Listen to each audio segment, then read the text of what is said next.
Speaking of malapit na ang eleksyon, ha? Speaking of malapit na ang Sa eleksyon, ilalim ng alyansa bago. Ito na.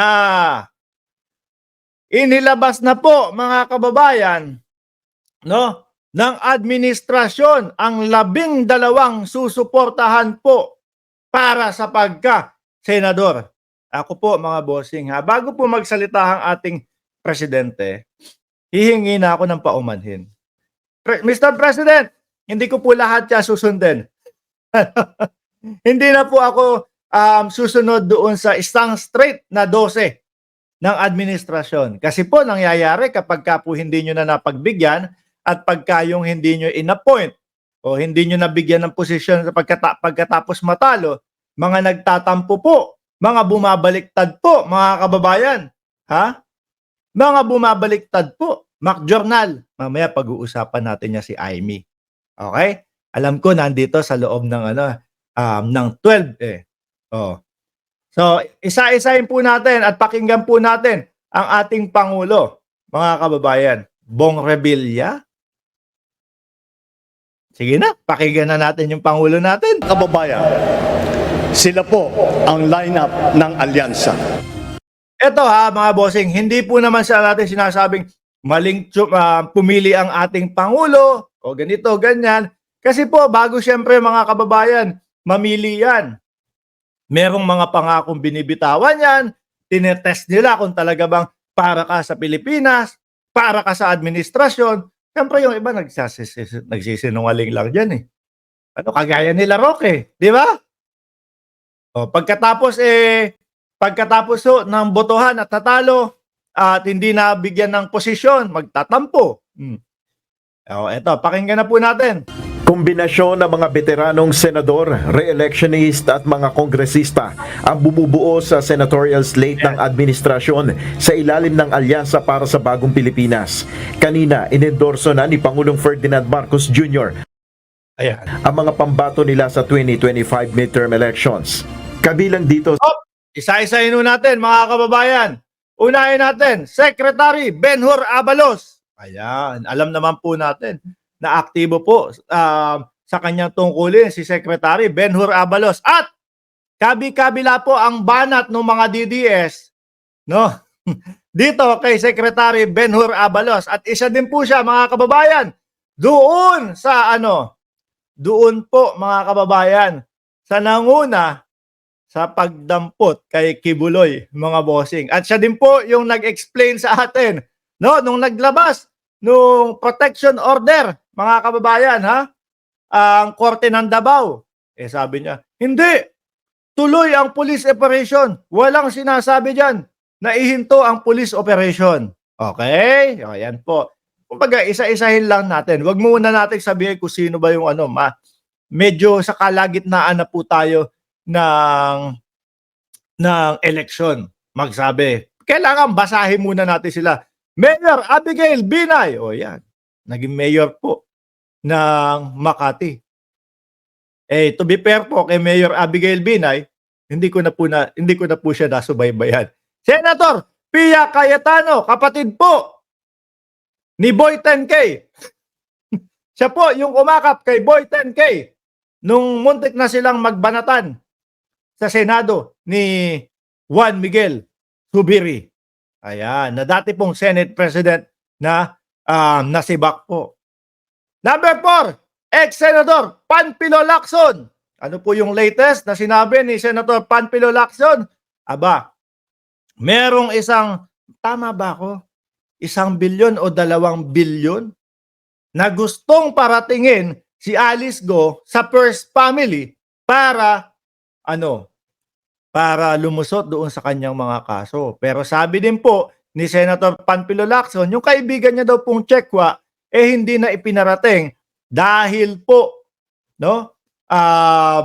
dahil po hindi naman kakagatin ng first family o hindi kakagatin ng ating Pangulo. Madami din po sumisigaw dito kay Senator Panfilo Lacson na iboboto nila. Senator Lito Lapid! Meron daw Pampanga yan, sabi. Tama ba Pampanga? O di ako nagkakamali? Senator Aimee Marcos. Nako, binabanatan din ngayon to si Senator Amy Marcos. Magkabilang panig kahit saan. Sa kakamping, sa DDS, pati po dito sa atin mga kababayan. Kasi po, sinasabi doon sa mga DDS, naku, yang si Amy Marcos, nag-spy lang sa atin yan. Yun daw po mga kababayan. Naku, yang si Amy Marcos, kunyari kakampi natin yan. So, pero yung totoo, nag-spy lang sa atin yan. Yan, ganyan muna. Tuloy. Sina Department of the Interior and Local Government o DI Ay, sandali. Sabi naman, nung mga tawag dito sa ating government supporters, tingnan mo si Senator Amy Marcos mismo ang sumisira para sa kanyang kapatid. Minsan kasi kapag ganun, pag spy talagang kailangan mo ipakita na kakampi ka nila. Hindi po natin alam mga kababayan. Basta pinapaliwanag po natin lahat yan. Okay? LG Secretary Benhur Abalos, Makati Mayor Abigail Binay, Senator Pia Cayetano, dating Senador Panfilo Lacson, Senators Lito Lapid at Amy Marcos. Kasama rin Ito, yung second, six, ex-Senator Manny Pacquiao. Ako po mga kababayan, ito tingin ko madaming mag-a-agree dito. Kaya dating Senador Manny Pacquiao po mga kababayan. Okay? Meron po panigurado, ito, naniniwala ako hindi corrupt to. Yan, sabi niya po ni Chris Wills din. Si Pacquiao okay naman, hindi corrupt. Wala lang nagawa sa batas. Minsan po, meron tayong mga hearing, meron po tayong mga nakikita kay dating Senador Pacquiao, mga bossing, no? Na yung tipo bang sasabihin natin, tingnan mo, mas magaling pa to kay Drilon, mas magaling pa to kay dating boksingero, mas maayos pang mag-isip kaysa doon sa mga ibang kongresista. Paminsan-minsan po, mga kababayan. Paminsan-minsan po. At, ang alam ko, si Senator Manny Pacquiao, pagka panalo nung unang term niya, no? Doon sa, alam ko, Sarangani, kung di ako nagkakamali, nag-start na siyang pag-aralan po ang mga batas. Okay? Nag-law na din po yan, mga kababayan, kung di ako nagkakamali. Number 8, Senator Bong Revilla. Ano ang latest issue kay Senator Bong Revilla? Yung may cast yung kanyang paa, mga kababayan. Tapos, sinabi, pare, pilay na pilay ka ba para hindi ka maka-attend sa mga session dito sa Senado? Kung naaalala niyo po yun, mga bossing. Diba? At saka sabi ni John ALC, Budots. Number 9, ex-Senator Vicente Soto III. Natapos po ang kanyang termino sa pagiging senador, mga kababayan, ng maayos. No? Kaya madami po ang sumisigaw na babalik. No? Ibabalik nila sa Senado si dating Senate President Vicente Soto aka Tito Sen III. Number 10, Senator Francis Tolentino si Tol Tolentino. Ito po ay dating nasa PDP laban at ngayon ay pinaparinggan po nila Duterte at nila Padilla at lalong-lalo na si Baste. Nakala mo naman ang daming alam. Pinaparinggan na yung mga nagsialisan. Alaw swenta daw po yun. Kumbaga, hindi daw talaga porsigido at para sa puso, mga kababayan. Sabi naman po ng mga supporter ng gobyerno, saglit lang. Baka pagkapanalo niyan, bumaliktad naman din yan. Di ba? Baka mamaya, gusto lang manalo niyan at pagkatapos, panalo na, biglang puro Duterte ang ipagtanggol lang. Tingnan nyo, tama sa comment section, di ba?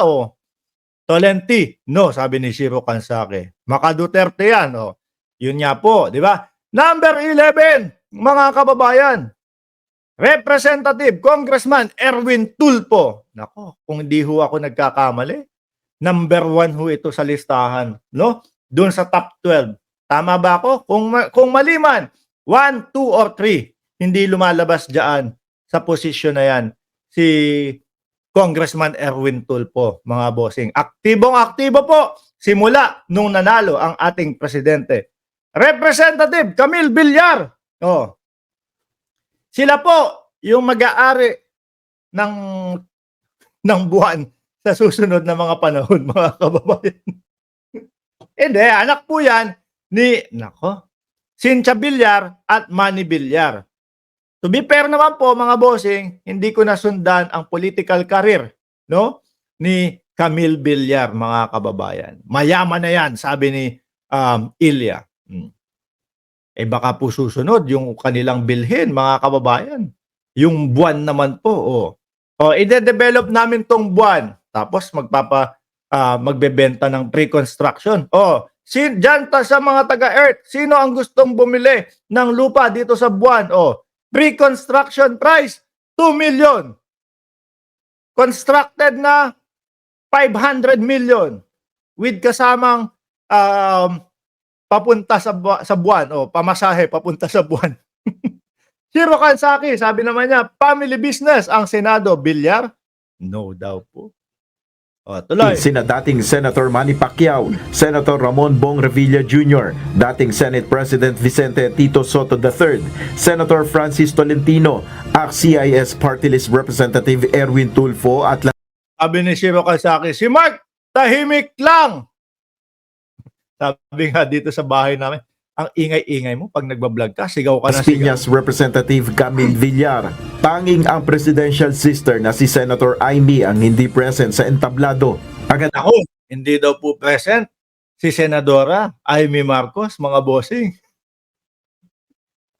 Babasahin ba natin kung bakit hindi po present at kung bakit absent ang isa po, no, sa senator slate ng presidente? Saka na po, mga kababayan. Baka magalit yung mga Duterte, baka magalit din po kayo.